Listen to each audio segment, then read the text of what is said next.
Daniel Carter had been on Kshar-7 for 6 months when he first saw the creature. The planet was supposed to be empty of intelligent life. That's what all the surveys had said. That's what the reports claimed. But Daniel knew better now. The research station sat in a valley between two mountain ranges. Crystal trees grew everywhere, their branches catching the light from the twin suns and throwing rainbows across the silver grass. Daniel and his team of 5 scientists studied the plants and animals. They took samples. They recorded data. They lived in their small metal buildings and thought they were alone, but they weren't alone. Daniel first noticed the signs 3 weeks after landing. Scratches on trees that were too high for any animal they had cataloged. Prints in the soft ground near the river that looked almost like hands. Strange howls at night that made his skin prickle with an old, deep fear. Lisa Monroe was the first to suggest they were being watched. She was the team's biologist, smart and careful. She had found a strand of fur caught on a crystal branch. The fur was purple and blue, iridescent like oil on water. It didn't match anything in their database. Something intelligent made these marks, Lisa said, showing Daniel the scratches on a tree trunk. Look at the pattern. This isn't random. This is deliberate. Daniel studied the marks. She was right. The scratches formed symbols, or at least something that looked like symbols. His heart beat faster. If there was intelligent life here, everything changed. They weren't just researchers anymore. They were making first contact. He saw her on a Tuesday morning. Daniel was alone, collecting plant samples near the edge of the crystal forest. The twin suns were just rising, painting everything gold and orange. He knelt beside a cluster of blue flowers, carefully cutting a stem, when he felt eyes on him. She stood 50 feet away, partially hidden behind a thick crystal tree. She was tall, much taller than Daniel. Her body was covered in fur that shifted colors in the light, purple flowing into blue, flowing into deep violet. She stood on 2 legs, but they bent backward like a dog's hind legs. Her arms were long and muscular. Her hands had 4 fingers, each tipped with a dark claw, but it was her face that caught Daniel's attention. It was long and narrow, with a pronounced snout filled with sharp teeth.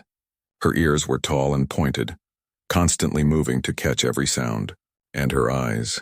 Her eyes were golden and bright and filled with an intelligence that took his breath away. She stared at him. He stared back. Neither moved. Daniel's training kicked in. He slowly raised his empty hands, showing he held no weapons. He made no sudden movements. He kept his breathing calm and even.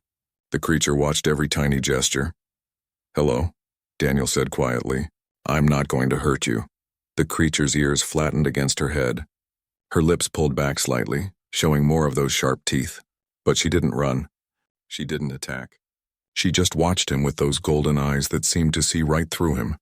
They stayed like that for maybe 5 minutes, though it felt like hours to Daniel.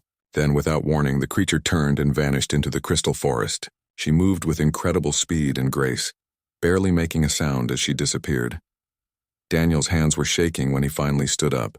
He grabbed his equipment and ran back to the station. Lisa and the others needed to know about this immediately.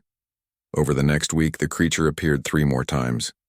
Always watching, always at a distance, always ready to flee at the slightest wrong move. Daniel began to notice she wasn't alone. There were smaller versions of her, younger ones that followed behind. They stayed even further back, but Daniel caught glimpses of them through the trees. "She's protecting them," Lisa said when Daniel told her. "She's a mother, and she doesn't trust us." "Can you blame her?" asked Peter Hayes, the team's engineer. "For all she knows, we're here to hurt her and her children." Daniel couldn't argue with that. Humans had a long history of destroying what they didn't understand. Maybe this creature knew that somehow. Maybe her species had encountered other aliens before, aliens who had taught her that strangers meant danger. He started leaving food out. Not much, just some of their rations placed on a flat rock near where she usually appeared. The food was always gone by morning, but Daniel never saw her take it. She was too careful for that. Lisa set up cameras hidden among the crystal trees. The footage they captured was amazing. The creature, the mother, had a whole pack with her, at least 15 others, mostly young ones. They moved through the forest like ghosts, hunting the small animals that lived among the crystal trees. They used tools, simple spears made from sharpened branches. They communicated with each other using a complex series of howls, barks, and growls that sounded almost like language. "They're people," Lisa whispered, as they watched the footage. Not animals, people, Daniel agreed. These were thinking, feeling beings with families and society and culture. The question was, could they ever trust humans enough to make real contact?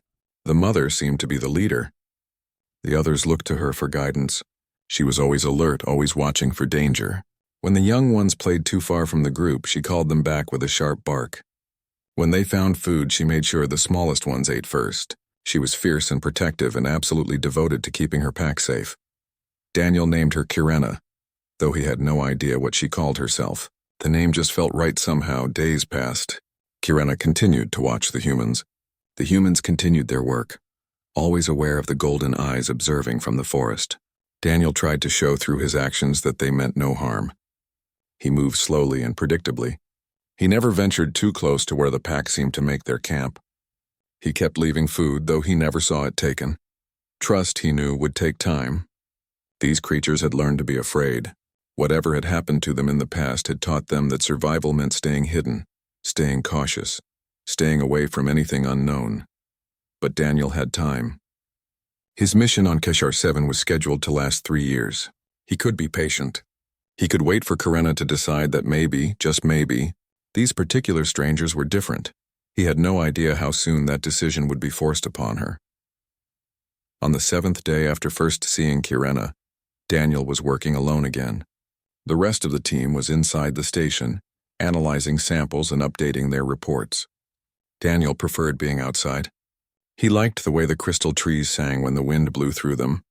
He liked the smell of the silver grass and the warmth of the twin suns on his face. He was examining a particularly interesting fungus, growing on a fallen log when he heard the scream. It was high-pitched and desperate, filled with pain and terror. It came from deep in the crystal forest, from the direction where Kirena's pack usually stayed. Daniel's blood went cold. That was a child's scream. One of the young ones was in trouble. He grabbed his medical kit without thinking. His training, his caution, his careful plans for slow contact, all of it vanished in the face of that terrible sound. A child was hurt. Nothing else mattered. Daniel ran toward the scream, crashing through the undergrowth, crystal branches scratching his face and arms. He could hear movement ahead, frantic and chaotic.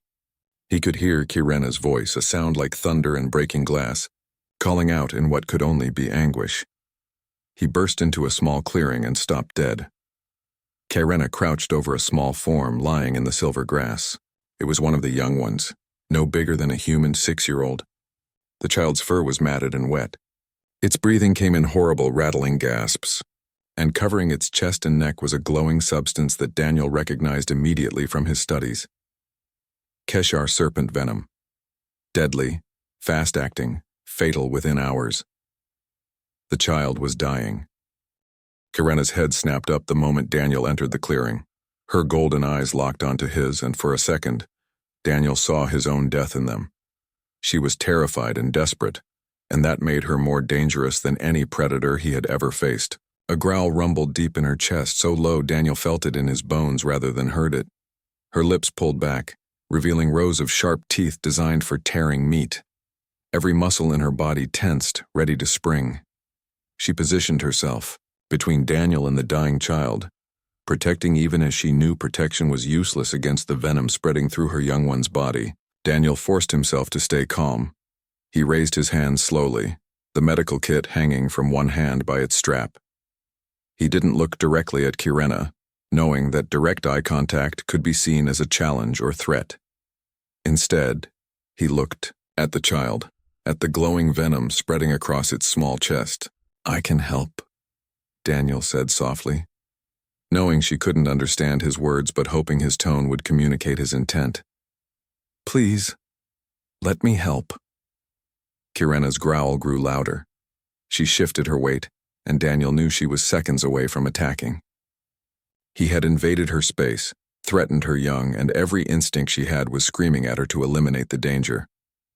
But Daniel also saw something else in her eyes, something that made him hold his ground instead of running. He saw hope fighting with fear. He saw a mother's desperate wish for her child to live warring with a lifetime of learned caution. He saw the terrible calculation happening behind those golden eyes. Trust the stranger and maybe save her child, or drive him away and watch her baby die. Daniel knelt down slowly, never taking his eyes off the child. The young one's breathing was getting worse, more labored. Its small chest heaved with the effort of pulling in air. The venom was spreading fast, much faster than Daniel had expected. They had minutes, not hours. He set the medical kit on the ground between himself and Kirena. Then, moving with deliberate slowness, he slid it across the grass toward her. It stopped a few feet from where she crouched over her child. Kirena stared at the kit, then at Daniel, then back at the kit. Her whole body shook with tension and indecision. The child made a weak, mewling sound that seemed to tear something inside her. Daniel saw the exact moment when she made her choice. She stood up. Her movements were stiff, jerky, like she was fighting her body's every instinct to grab her child and run. She bent down and gently, so gently, lifted the young one in her arms. The child's head lolled against her shoulder. Its eyes were closed now, its breathing shallow and rapid. Kirena walked forward 3 steps, then 3 more. She stopped directly, in front of Daniel, so close he could have reached out and touched her. Up close, she was even more impressive. She stood almost 7 feet tall, her body covered in muscle beneath that shimmering fur. Her scent filled his nose, something like cinnamon and ozone in wild places. She looked down at Daniel. Their eyes met, and in that moment Daniel felt the weight of what she was about to do. This wasn't just about trust. This was about everything she had learned, everything she believed about survival, everything that had kept her and her pack alive. She was about to throw it all away on the slim hope that this stranger would save rather than harm. Slowly, carefully, Kirena knelt down. She laid her child at Daniel's feet. Then she stepped back, her arms empty, her body coiled like a spring ready to snap. Her message was clear. Save my child, or I will kill you. There would be no middle ground. Daniel didn't waste time. He grabbed the medical kit and opened it, his hands moving with practiced efficiency. The child, he could see now, was female. She was small and fragile, her purple fur soft and downy like a puppy's, her face even slack, with unconsciousness held an innocence that made Daniel's throat tight. He pulled out his portable scanner and ran it over her body. The device beeped and chirped, analyzing her biology, comparing it to known species in its database. The results appeared on the small screen. Carbon-based life form, bilateral symmetry, respiratory system similar to Earth mammals, circulatory system using iron-based blood, vulnerable to Kishar serpent venom, same as humans. That last part was good news. It meant Daniel's anti-venom might work. He pulled out a sample kit and carefully collected some of the glowing venom from the child's chest. Kirena made a threatening sound when he touched her young, but she didn't attack. She watched every movement with those intense golden eyes, her body vibrating with barely controlled violence. Daniel loaded the venom sample into his analyzer.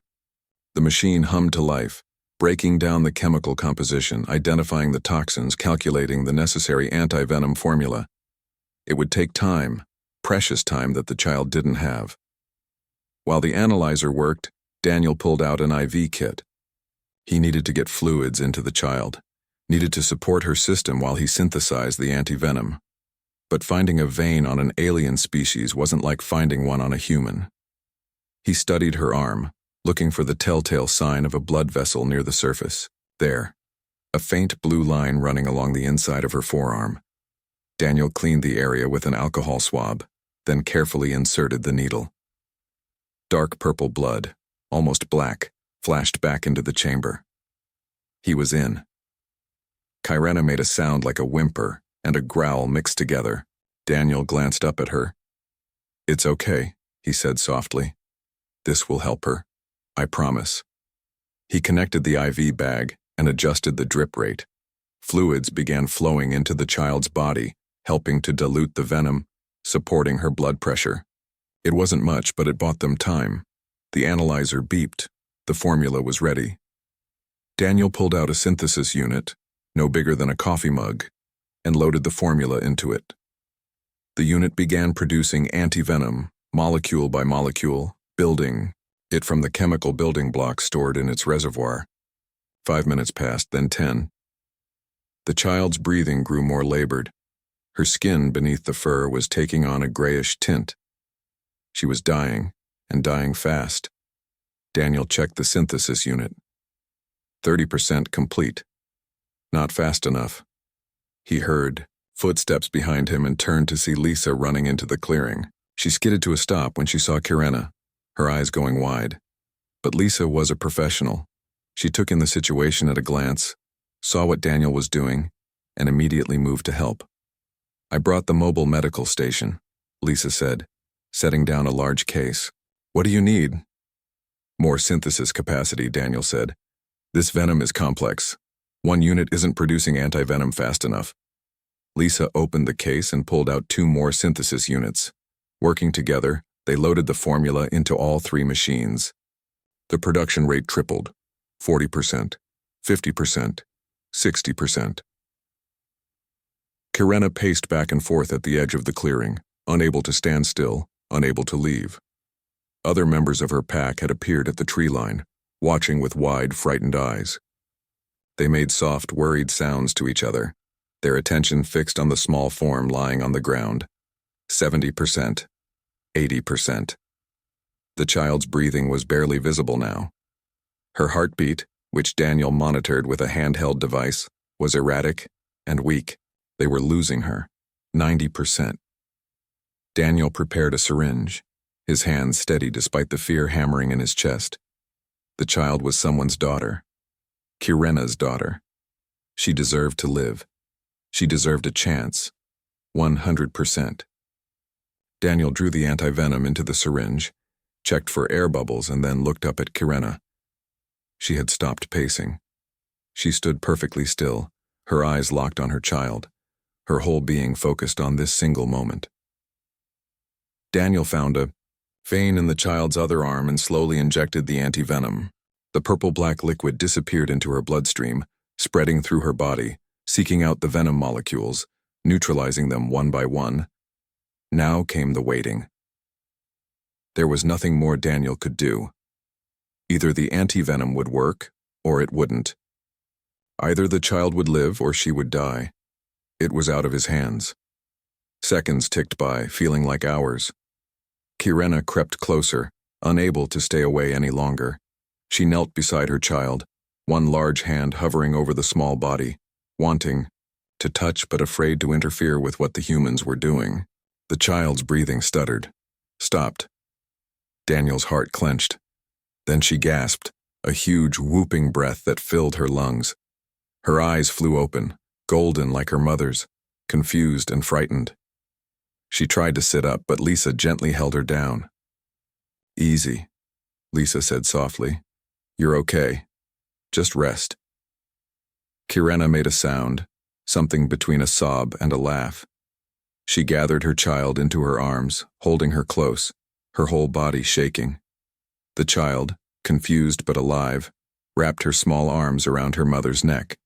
The other pack members at the edge of the clearing began making happy sounds, barks and yips of relief and joy.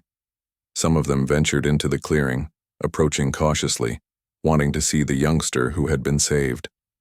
Kirena rocked her child gently, her eyes closed, her face pressed against the small head. When she finally looked up at Daniel, her expression was different.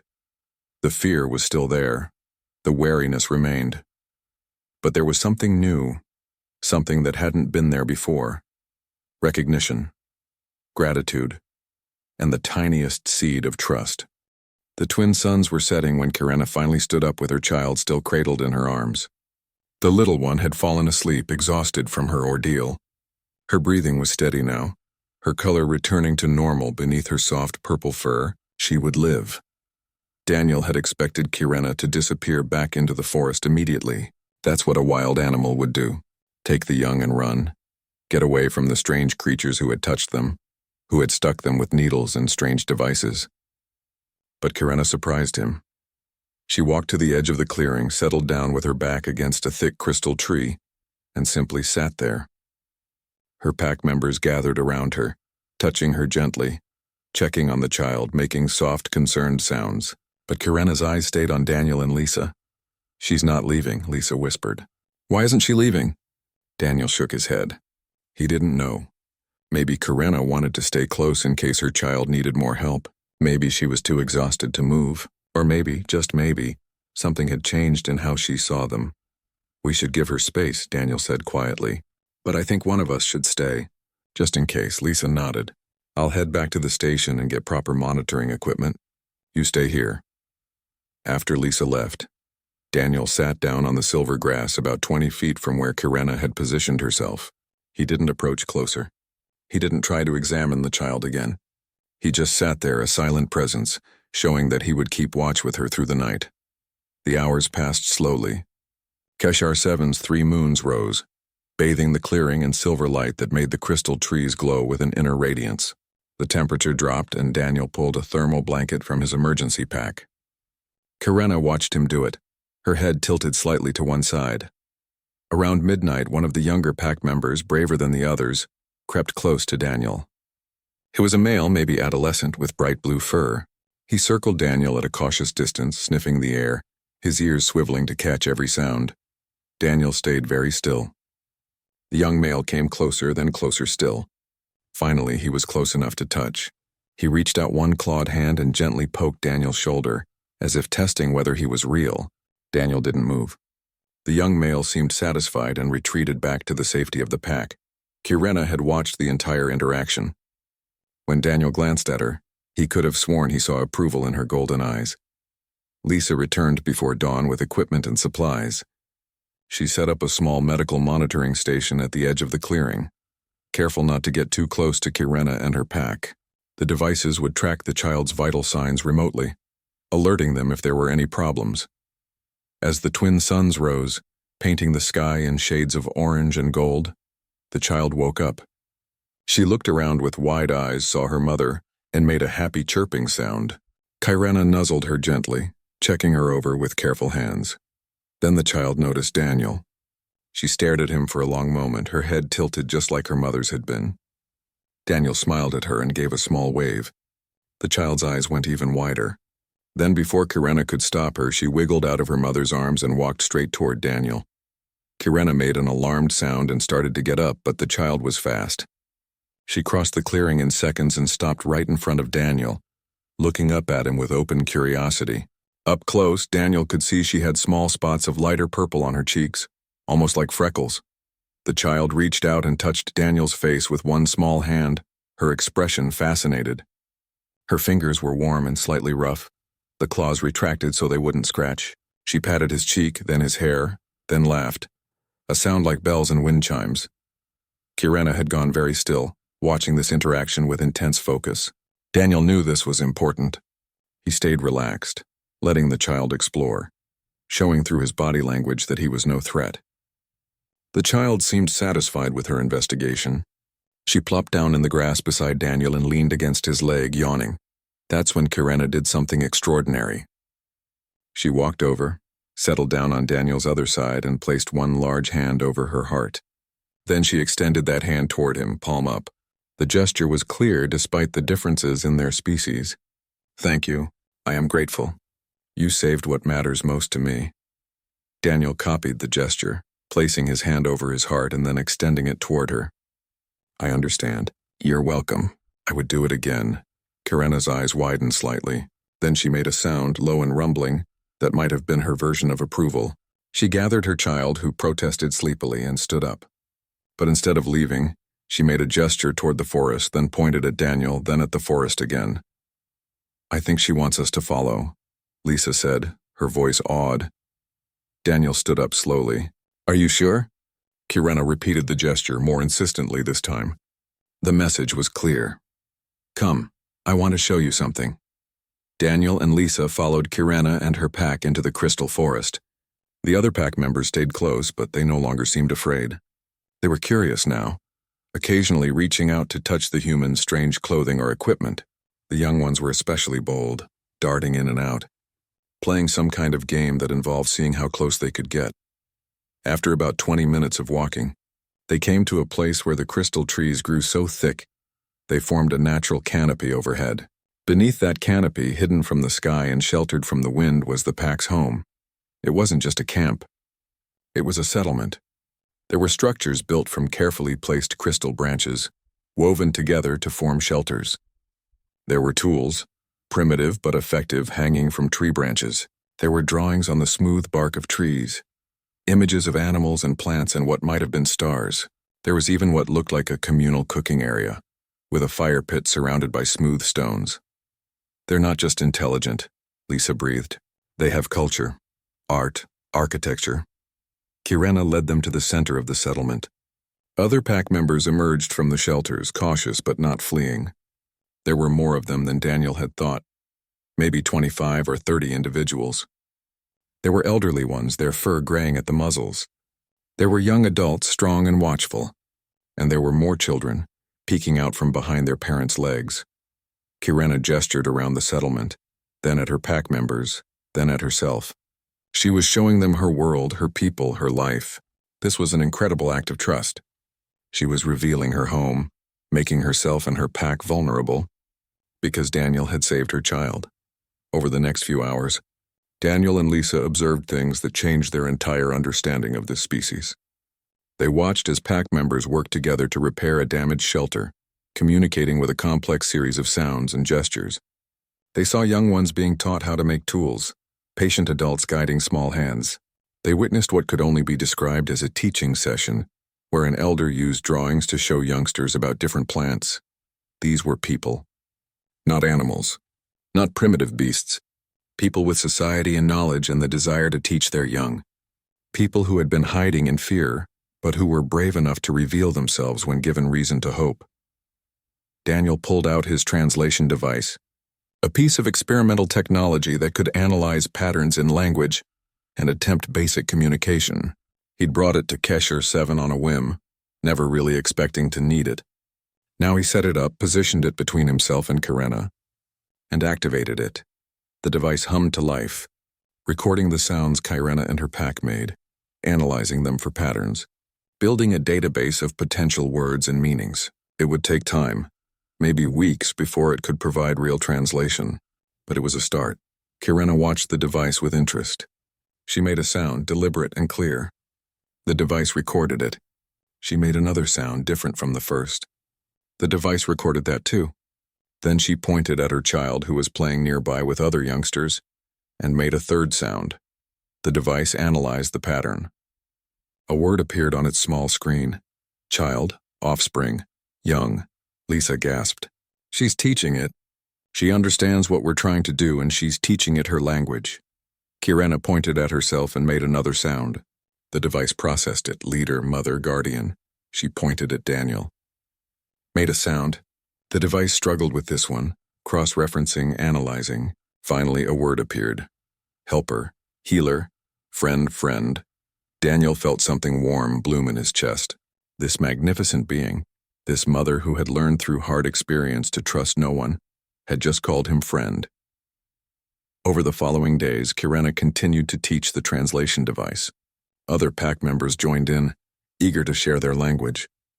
The device learned quickly, building a vocabulary, understanding grammar and syntax. Within a week, it could handle basic communication. Daniel learned that Kirena's people called themselves the Varan. They had come from another world, far from here, fleeing from something they called the Destroyers. The Destroyers had come to their world in great ships and had taken everything. They had strip-mined the planets, killed those who resisted, enslaved those who surrendered. Kirena had led her pack in escape, stealing a small ship and fleeing into deep space. They had wandered for years, never staying anywhere long. Daniel knew he had to be honest with Kirena. She deserved the truth, even if it was complicated and scary. He thought carefully about how to answer her question about whether more humans would come. Some humans are good, he said slowly. Some are not so good. Just like I imagine some Varan are brave like you and others might be selfish or cruel. My people are not perfect, but I believe most of them would want to help you, not hurt you. Kirena listened carefully, her ears moving slightly as the translator processed his words. The Destroyers also said they came in peace at first. They offered gifts and friendship. Then they took everything. I understand why you're afraid, Daniel said. But staying hidden forever means living in fear forever. Sala and the other young ones, they deserve better than that. They deserve to grow up in a place they can call home. Over the next few weeks, Karena spent more time at the human research station. She brought other adult Varen with her, cautiously introducing them to Daniel's team. The young ones, less burdened by traumatic memories, adapted quickly. Sala became a regular visitor, fascinated by the human technology and always full of questions. Lisa worked with the older Varen, learning about their knowledge of HFY-7's ecosystem. The Varen had been on the planet for almost 2 years, hiding and surviving. They knew things about the local plants and animals that the human team had never discovered. They knew which fruits were safe to eat, which water sources stayed clean year-round where dangerous predators like to hunt. "They're incredible," Lisa told Daniel one evening. "Their understanding of ecological systems is sophisticated. They don't just survive in nature. They work with it, understand it on a deep level." Peter, the team's engineer, was equally impressed with Varen tool-making abilities. They created things from the materials around them, elegant solutions to practical problems.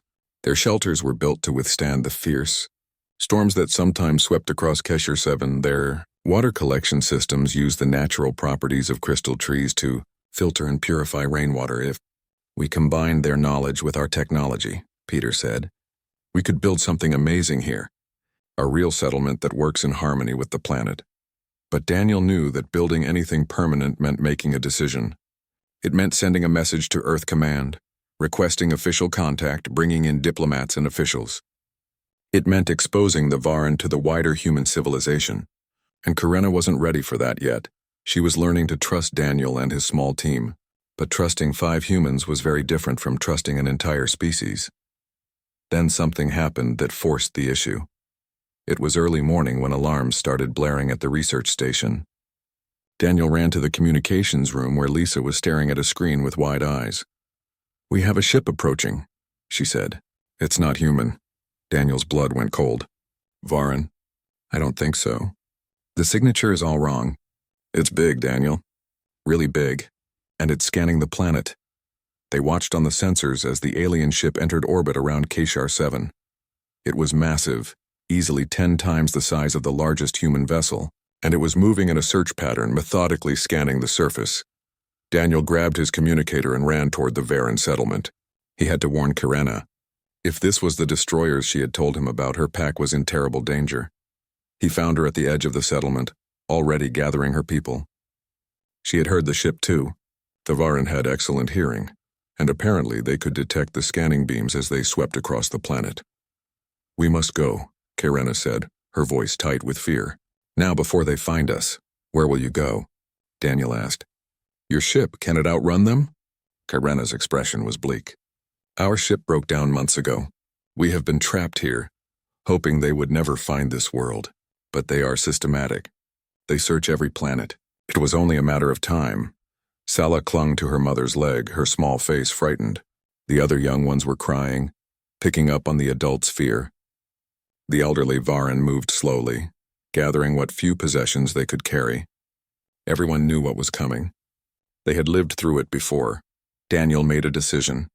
"Come to our station. We have defenses, shields. We can protect you." "Your small station cannot stand against a destroyer ship," Karena said. "They will crush it like an insect. You should flee too while you can." "I'm not leaving," Daniel said firmly, "and I'm not letting them take you without a fight. Trust me, Karena. One more time. Trust me." Karena looked at him for a long moment. Daniel could see the war happening behind her eyes. Every instinct told her to run, to scatter, to hide like they had always done. But running hadn't saved her people. It had only delayed the inevitable. "We will come," she said finally. "But if they breach your defenses, promise me you will not try to protect us. Promise me you will save yourselves." "I'm not making that promise," Daniel said. "Now let's move." The Varen pack ran toward the research station. The young ones carried by the adults, the elderly helped along by the strong.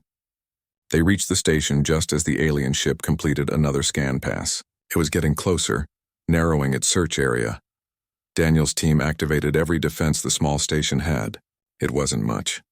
The station was designed for research, not combat, but they had shields that could deflect meteors and small debris. They had the reinforced walls of the main building. And they had one thing the destroyers wouldn't expect. They had a message beacon strong enough to reach Earth. "Send it," Daniel told Lisa. "Full emergency protocol. Tell them we have a first contact situation and a hostile alien presence. Request immediate assistance. Daniel, the nearest military ship is 3 weeks away, Lisa said. I know. Send it anyway. The message went out, traveling faster than light toward Earth. It would reach home in a few hours. Help would come, eventually. The question was whether they could survive long enough for it to arrive. The Varen huddled in the station's main room, fear evident on every face. Some of the adults positioned themselves around the young ones, ready to fight if it came to that. Kyrena stood at the front, her body tense, her golden eyes fixed on the ceiling as if she could see through it to the ship above. Tell me about them, Daniel said quietly. The destroyers. What are we facing? Kyrena's voice was hollow as she spoke. They are called the Kreth. They are conquerors and scavengers. They travel the galaxy, taking resources, enslaving populations. They are cruel and efficient. They do not negotiate. They do not show mercy. When they find what they want, they take it. What do they want with your people? We are good workers, strong, smart. They use us in their mines, on their factory worlds. Those who cannot work are killed. Kyrena's hand stroked Sala's head, the young ones especially. They train them from childhood to be obedient slaves. Daniel felt anger burn in his chest. The idea of these magnificent beings, these people with their art and culture and love for their children, being enslaved was unbearable. That's not going to happen, he said. Kyrena looked at him with sad eyes. You cannot stop them. No one can. The Kreth ship began descending toward the planet's surface. On the monitors, Daniel and his team watched it come. It was dark and angular, covered in weapon ports. It looked like it had been designed by someone who understood only destruction. The ship stopped about a mile from the research station and hovered there, silent and menacing. Then a voice came over the radio, speaking in a language the human translation systems couldn't process. But the intent was clear: surrender or be destroyed. Daniel picked up the radio transmitter. This is Dr. Daniel Carter of Earth. You are in violation of our research claim on this planet. Leave immediately. There was a pause. Then the Kreth ship fired a warning shot that struck the ground halfway between the ship and the station. The blast left a crater 20 feet wide. They are warning us to stay out of their way, Kyrena said. They know we are here. They can detect Varen life signs. They will come for us. Sala whimpered and buried her face against her mother's side. The other Varen young ones were crying openly now. The adults tried to comfort them, but their own fear was too evident. Daniel's mind raced. They needed more time. They needed to stall until Earth could respond, could send help. But what could a small research team possibly do against a warship? Then he had an idea. It was risky. It might not work, but it was the only chance they had. I'm going out there, he said. That is suicide, Kyrena said immediately. Maybe. But they want you alive, right? You're valuable as workers. They won't want to damage you. That means they'll probably want to talk first, to demand surrender. If I go out there, maybe I can buy us time. And what happens when they decide talking is finished? Lisa asked. Then you activate the emergency beacon and seal the station. The shields should hold for a while, long enough for help to arrive. Kyrena grabbed his arm. Her grip was strong enough to hurt. Why would you do this? We are not your people. Our survival is not worth your life. Daniel looked at her, at Sala, at all the frightened faces watching him. You became my people the moment you trusted me with Sala's life. I'm not abandoning you now. Daniel walked out of the research station alone. The twin suns beat down on him as he crossed the open ground toward the Kreth ship.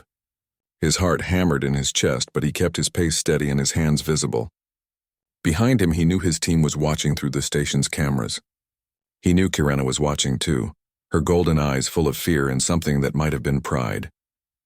The Kreth ship loomed above him, massive and dark. As he got closer, a hatch opened in its underside. A ramp extended down to the ground. Daniel stopped and waited, forcing himself to breathe slowly. 3 figures emerged from the ship. They were tall and thin, with gray skin that looked almost metallic. Their faces were narrow and angular, with small black eyes and no visible nose. They wore dark armor covered in symbols Daniel didn't recognize. Each carried a weapon that crackled with energy. The one in the middle spoke. This time Daniel's translator could process the language. You are human. This planet is not your homeworld. You have no claim here. We have a legal research station, Daniel said, trying to keep his voice steady, registered with the Galactic Survey Commission. You're violating our claim. The Kreth made a sound that might have been laughter. The Commission has no power here. We claim this planet by right of discovery. The Varen hiding in your station are our property. They escaped from one of our colony worlds. We are here to retrieve them. They're not property. They're people. Sentient beings with rights. They are resources. Valuable ones. You will surrender them, or we will take them by force. Daniel stood his ground. No. The Kreth raised his weapon and pointed it at Daniel's chest. Then you will die, and we will take them anyway. Maybe, Daniel said. But it won't be as easy as you think. We've sent a message to Earth. Their military knows you're here. They know what you're trying to do. If you kill me, if you take the Varen, you'll have the entire human fleet coming after you. It was a bluff. Daniel had no idea if Earth would send military support, or even if they would care about the Varen's fate. But the Kreth didn't know that. The three aliens conferred in their own language too quickly for the translator to follow. The leader turned back to Daniel. Humans are weak. Your species is barely space-capable. You are no threat to us. Then why are you still talking to me? Daniel asked. Why not just shoot me and take what you want? Unless you're not as confident as you pretend to be. The Kreth's expression didn't change, but Daniel saw something flicker in those black eyes. Uncertainty, maybe. Or calculation. You would really die for creatures that are not your own kind? Yes, Daniel said simply. I would. The standoff continued. Daniel's translator beeped, indicating an incoming message. It was from Lisa, transmitted directly to his earpiece. Daniel, we're picking up something on long-range sensors. Multiple ships approaching. Fast. Hope surged in Daniel's chest, but he kept his face neutral, not wanting the Kreth to see his reaction. The Kreth leader's communicator made a sound. He listened to something Daniel couldn't hear. His expression darkened. It seems your distress call reached someone, the Kreth said. But it will not matter. We can take the Varen and leave before your reinforcements arrive. Then you'll have to go through me, Daniel said. The Kreth raised his weapon again. Daniel closed his eyes, waiting for the end. But the shot never came. Instead, there was a roar like thunder and the sound of running feet. Daniel's eyes flew open to see Kyrena charging across the open ground, moving faster than he had ever seen her move. She wasn't alone. The entire Varen pack was with her, adults and young ones, all of them running toward the Kreth ship. No, Daniel shouted. Get back. But Kyrena didn't stop. She reached Daniel's side and placed herself between him and the Kreth weapons. The other Varen formed a line beside her, a living wall protecting the human who had protected them. You will not take him, Kyrena said, her voice amplified by Daniel's translator. You will not take any of us. We are done running from you. We are done being afraid. The Kreth leader looked at the Varen, at their determined faces, at the way they stood together. You cannot win. We will kill you all if we must. Then kill us, Kyrena said. But we will fight. And the humans will see what you do. They will know what you are. And they will hunt you across the galaxy for it. She was bluffing too, Daniel realized. She had no idea if humans would really avenge the Varen, but she was betting everything on the chance that the Kreth wouldn't risk it. The tension stretched out, seconds feeling like hours. The Kreth's weapon remained pointed at Kyrena. Her golden eyes never wavered from his. Then the sky lit up with the arrival of 3 human warships dropping out of faster-than-light travel. They weren't the massive military vessels Daniel had hoped for. They were smaller patrol ships that had been in the area, but they were armed, and they were human, and they were enough. A voice boomed across the radio, amplified to be heard by everyone on the ground. This is Captain Stephen Drake of the Earth Defense Force. Unidentified vessel, you are ordered to stand down immediately. Any hostile action will be met with lethal force. The Kreth leader looked up at the human ships, then back at Kyrena and Daniel. Then at his own ship. Daniel could see the calculation happening.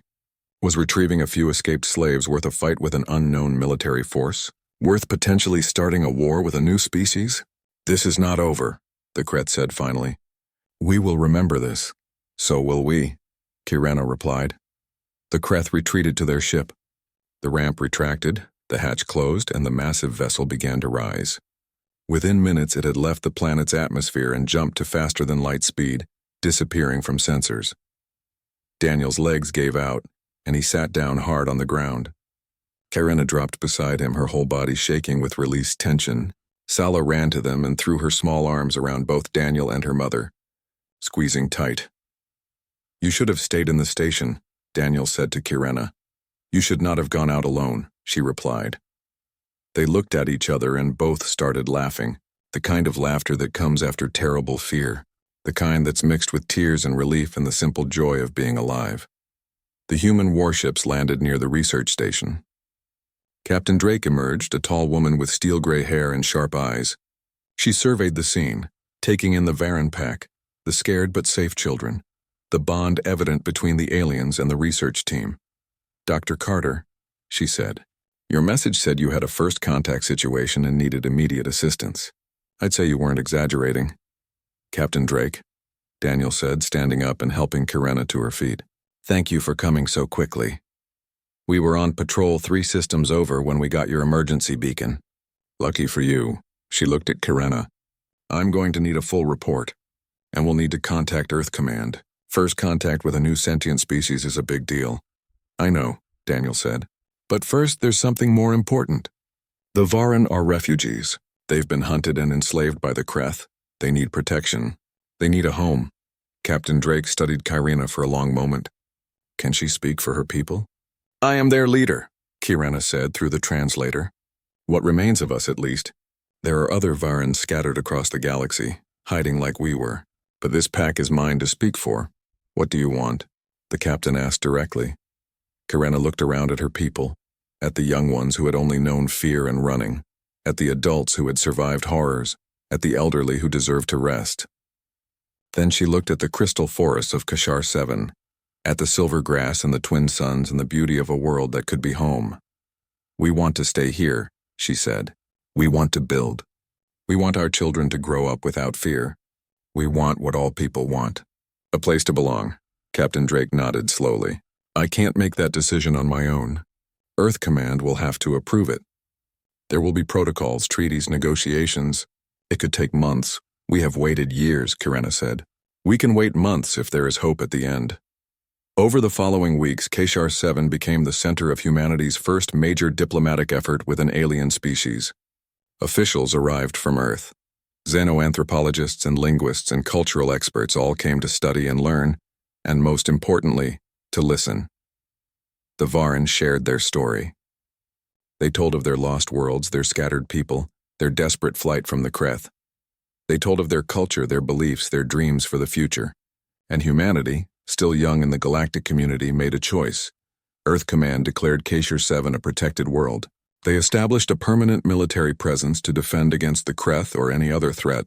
They sent engineers and supplies to help build a real settlement, one that combined Varan knowledge with human technology.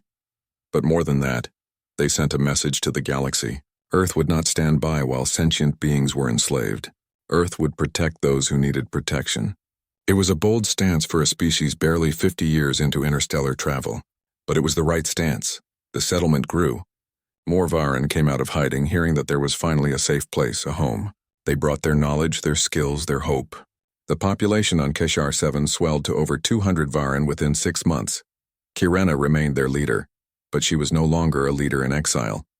She was a leader building a future. She worked with the human